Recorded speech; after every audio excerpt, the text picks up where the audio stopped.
I'm going to be heavily involved on the transition. I want to make sure now that we know who the real players are, the people who will actually deliver on the president's message, the people who don't think that they know better than the duly elected president of the United States. I want to make sure that those people are in his cabinet. I want to make sure that those people are in this administration. Well, there's Donald Trump Jr. making clear that he wants to ensure that Trump's cabinet is full of lackeys who will do everything that his father wants them to do. Cenk Uygur and Ana Kasparian on the Young Turks are discussing Trump cabinet picks, where there's a man by the name of Mike Davis who may become the next attorney general. Now, this is a reported rumor where Cenk Uygur and Ana are discussing one of his tweets that are a little controversial, but not really. And now because of this, Trump is basically labeled a fascist again. Now, Cenk Uygur and Ana Kasparian talk about Trump deporting illegal immigrants, where Cenk Uygur gets extremely unhinged, going back to calling Trump a fascist extra hard, and it looks like his eyes are starting to get glossy, like Cenk Uygur is getting teary about to cry, but can't really tell. So let's go ahead and get into this discussion between Cenk Uygur and Ana Kasparian. And we do already have some indications of what the cabinet might look like. In fact, Susie Wiles has been chosen as Trump's chief of staff, and now we're getting some word that he might choose someone by the name of Mike Davis as his attorney general, although that has not happened yet. It's just what people are suspecting and what's being reported on right now. So let's talk about who Mike Davis is. Let's give you an example of one of his posts on X just from yesterday. He says, here's my current mood. I want to drag their dead political bodies through the streets, burn them, and throw them off the wall. And then in parentheses, he says legally, politically, and financially, of course. He also wrote, F unity, we have the votes, and they tried to kill Trump. Unclear who they is. Is he referring to Democratic politicians? Is he referring to the whole of the Democratic Party? There were 2 assassination attempts against Donald Trump. The first guy didn't even really have a clear political identity or clear motive. The second guy did, but was he encouraged by Democrats to try to assassinate Donald Trump? Like, what does that mean? Yeah, it means he's a lunatic. That's what it means. Who talks about dragging the dead political bodies of political opponents and then says, oh, we'd like to ruin them legally and financially and use the power of the government to destroy their lives unfairly. But I'll use an analogy which is already horrific. But I'll use an analogy where we murder them. But I don't know why they call us fascists, though. I have no idea. Well, maybe because of the fact that people like Cenk Uygur are calling them fascists because of the fact that, they want to censor everything and have everything in control. I mean, it's no surprise that Cenk Uygur is this way. I mean, he's unhinged at this point, just like he was back in 2016 when Trump became president back then. And now we have another example. Once again, Cenk Uygur, along with Ana herself, are talking about someone who basically they have an ideological grudge against and stuff. And here we are, going against President Trump's, incoming rumor of an attorney general where he may have an excellent record. I mean, I'll be honest, I don't know much about the guy myself, but hopefully there's good things about him. So let's go ahead and get back into the discussion. And if you enjoy what I share in this video, go ahead, subscribe to the channel and click the bell notification and smash the like button. And let's go ahead and get right back into it. I'm so offended that they call me fascist. I'm gonna drag your dead body across the streets. Why are you calling me fascist? Why are you catching feelings? I don't know. Gee, I can't figure it out. If that's not bad enough, we got worse for you. So here's Mehdi Hassan talking about Davis in November of last year. Let's hear what he has to say. Mike Davis, he's the man many in Trump's inner circle, including his own son Don Jr. and Steve Bannon, are pitching to be the country's next possible attorney general. Earlier this week, over on my Peacock show, I dove deep into the conservative lawyer's record, from Davis's threats to send journalists to the DC gulag to his repeated calls on social media for his followers to, quote, arm up against the violent black underclass. And it appears I may have struck a nerve. Davis has since responded to my monologue from earlier this week, pledging to indict me when he's AG. For what, I'm not sure, but he's also threatened to send me to the DC gulag. Now, Trump himself has said on the record, quote, we want him, meaning Mike Davis, in a very high capacity. Davis has responded to reporting about him, stating that he wants to serve as Trump's viceroy. If you're unfamiliar with what that means, let's take a look. The governor of a country or province who rules as a representative of a king or sovereign. But look, he usually claims that his statements are meant to troll the left. And I want to give you the context in which he mentioned wanting to be a viceroy for Trump.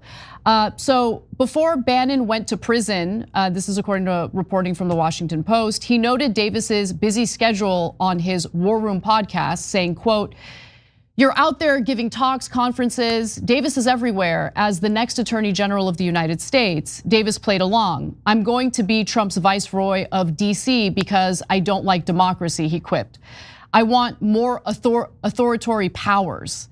But he absolutely does have a thirst for revenge, and he isn't shy about it. So I want to be clear. In that same Washington Post report, they write that Davis abides by what he calls the dead chicken strategy, which he says he gleaned over lunch several years ago with Thomas while clerking for Gorsuch, Supreme Court justices. Davis often recounts Justice Thomas's story of growing up on a Georgia farm and his family wrapping chickens the dogs had killed around their necks. And those chickens rot around those dogs' necks. Those dogs lose the taste for chicken. Davis said in an interview this year with far-right activist Jack Posobiec. In a similar way, Davis asserts that Republicans should take all these bogus allegations against Trump and wrap them around the necks of his opponents with a storm of new indictments if he retakes power. I think he's 100% serious about that. In case you're wondering what Mehdi Hasan was referring to, Davis tweeted this: "Mehdi Hasan is now on my list to indict, detain, denaturalize, and deport. I already have his spot picked out in the DC gulag, but I'll put him in the women's cell block." Okay, I'm pretty sure that Mike Davis doesn't really mean all of this. He was probably joking around, kind of like the same way, you know, President Trump joked around about being dictator on the first day. And of course, the left went on ahead, took that and ran with it as being something serious and stuff. But the fact of the matter remains is that, you know, the left is always on record showing that, you know, they can't really take a joke. Or possibly if this is serious, then he didn't really mean it that way. I mean, possibly meaning the fact that, you know, basically he's going to put him on the radar of somewhat kind of deal. Or he could be just going ahead and running his mouth the muck and everything. But either way, a lot of people seem to be enjoying this because, remember, Mehdi is a shield for the mainstream media. He's a mouthpiece for the mainstream media itself. And the fact of the matter is that this isn't about free press or freedom of speech or anything, but basically it's just, I don't know if he even if he does have a grudge, then he shouldn't be picked or anything. But if he does, then, well, he can't be picked if he doesn't have a grudge. But if he does have a grudge, then he shouldn't be picked. But hey, what do I know? That's just my opinion. So if he's kidding, it's not at all funny. And he's not for a small position. It's the Attorney General, the person who decides. Our top law enforcement officer is saying, I'm going to arrest Mehdi Hasan for opposing our political candidate, Donald Trump. And I'm going to put him in a gulag. And I'm going to deport him, even though he's an American citizen. Okay, in a best case scenario, that's a disaster.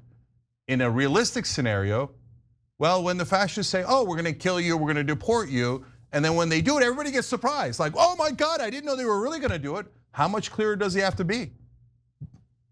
Look, maybe they don't pick him for Attorney General, but they're going to pick him for some very important post Donald Trump told you. We just read it to you. And if they pick him for Attorney General, they will absolutely, he says they're going to arrest their political opponents.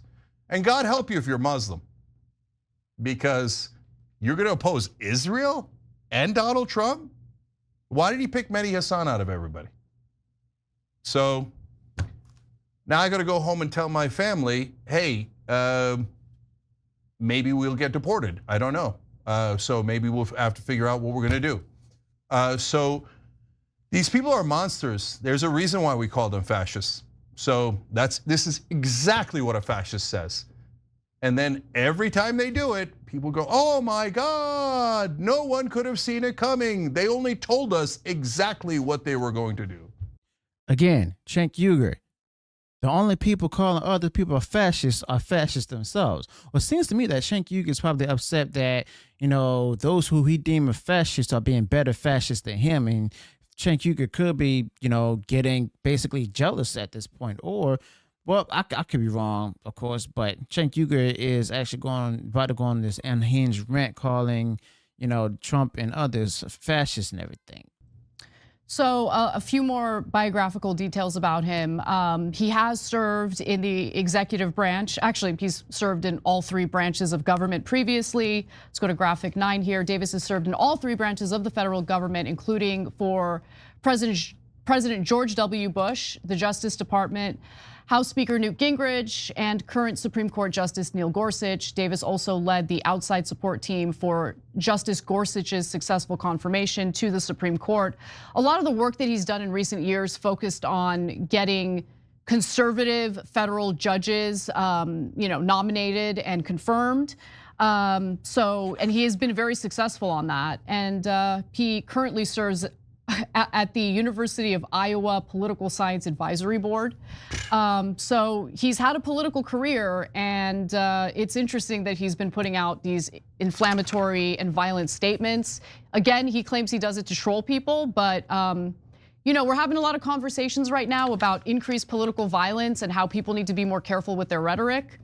If that criticism is going to be directed toward Democrats, I think it should also be directed toward individuals who say things like this. And who say things that are 10,000 times worse than what Democrats said. So imagine if Kamala Harris said, this person might be my attorney general. And they said, we're thinking of locking up Christians because we don't like them. They criticize Kamala Harris. We might deport them, okay? Any of those garbage MAGA guys, they dare criticize Kamala Harris, and I'm gonna arrest them, put them in a gulag. Do you think that the Republicans would have been like, they're just joking, they're trolling, it's no big deal? Biden accidentally said garbage, they lost their goddamn minds. If a Democratic potential attorney general said 1% of this, MAGA would have just gone nuts, right? This guy says it, they're like, yay! Look, and what happened, MAGA? I'm so curious what you're gonna do. If they actually do this, and you said your whole life for the last 4, 5, 10 years, well, we're about freedom of speech, freedom of speech. I hate cancel culture. If they start canceling people by literally arresting them and taking away their freedom because they spoke out against Trump or Israel or whatever you don't want them to protest, and then you let them take away that fundamental right of American citizens, and you let them have the US government tyrannically oppress its own citizens, well, then we find out who you really are.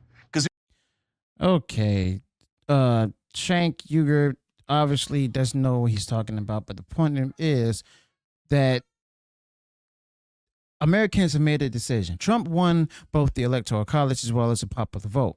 Okay, he outgunned Kamala out of millions of votes. He got like in the popular vote, he got over 72 million compared to Kamala's 67 million. Okay, and not to mention excluding the whole issue with what happened up in Wisconsin and stuff with the 30,000 ballots and all of that. And now we see here that the only thing that the left figures like Cenk Uygur have to go on as their defense is ideology, the falsely claimed ideology and everything. And from what I've seen as an independent voter, those who are on the right, I haven't really seen much fascism unless they're Bush people who will censor people for talking about the Iraq War and criticizing it and everything back in 2003 through 2006. But the fact of the matter is Cenk Uygur has lost his mind and obviously doesn't really know what he's talking about. So let me know your thoughts about this in the comments below. Also, be sure to include any additional thoughts you might have this particular topic. If you enjoyed what I said in this video, go ahead, smash the like button, share the video, follow across social media. And if you haven't done so already, you enjoyed all the content that I put out there, go ahead, subscribe to the channel, click the bell notifications so that way you'll be notified of future uploads and updates. Till then, peace.